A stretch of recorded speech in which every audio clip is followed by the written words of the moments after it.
अभी देश में सबसे बड़ा षड्यंत्र माननीय योगी आदित्यनाथ के साथ हो रहा है और सभी लोग एक ही कोशिश में लगे हैं कि किसी भी हाल में करके उनको उत्तर प्रदेश की गद्दी से उतार दिया जाए। और इसमें केवल विपक्ष ही शामिल नहीं है,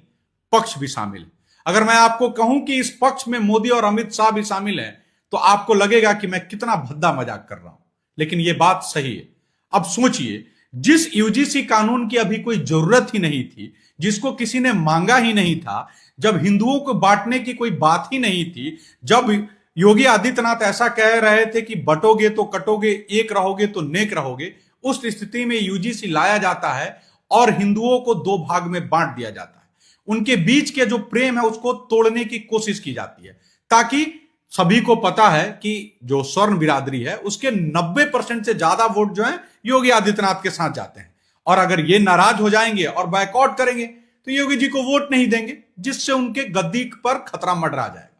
दूसरा,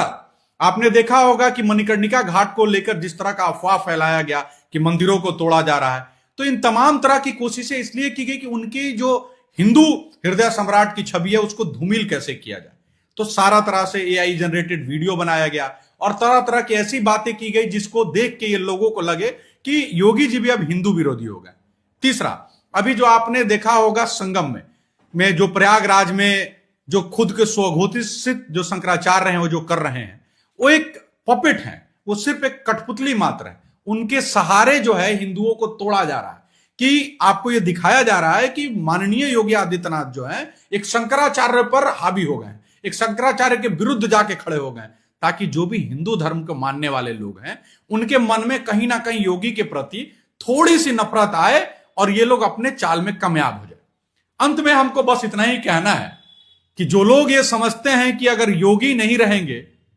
तो उनका भला हो जाएगा, तो उनको यह भी याद रखना चाहिए कि अगर योगी नहीं रहेंगे तो बीजेपी भी नहीं रहेगी। और एक बात और मैं कहूंगा, अभी बीजेपी जिस स्थिति में है उसको सिर्फ और सिर्फ बीजेपी हरा सकती है, और वो बीजेपी हराएगी जो माननीय योगी आदित्यनाथ के साथ रहेगी, जो हिंदू हित की बात करेगी, जो राष्ट्र हित की बात करेगी। बाकी आपको क्या लगता है कमेंट में अपनी राय लिखिएगा, और यह भी बताइएगा कि अगर ऐसी स्थिति आई कि अगर आपको योगी आदित्यनाथ वाली बीजेपी चुनना पड़े या अमित शाह की बीजेपी, आप किसके साथ खड़े रहेंगे। धन्यवाद। जय सिया राम।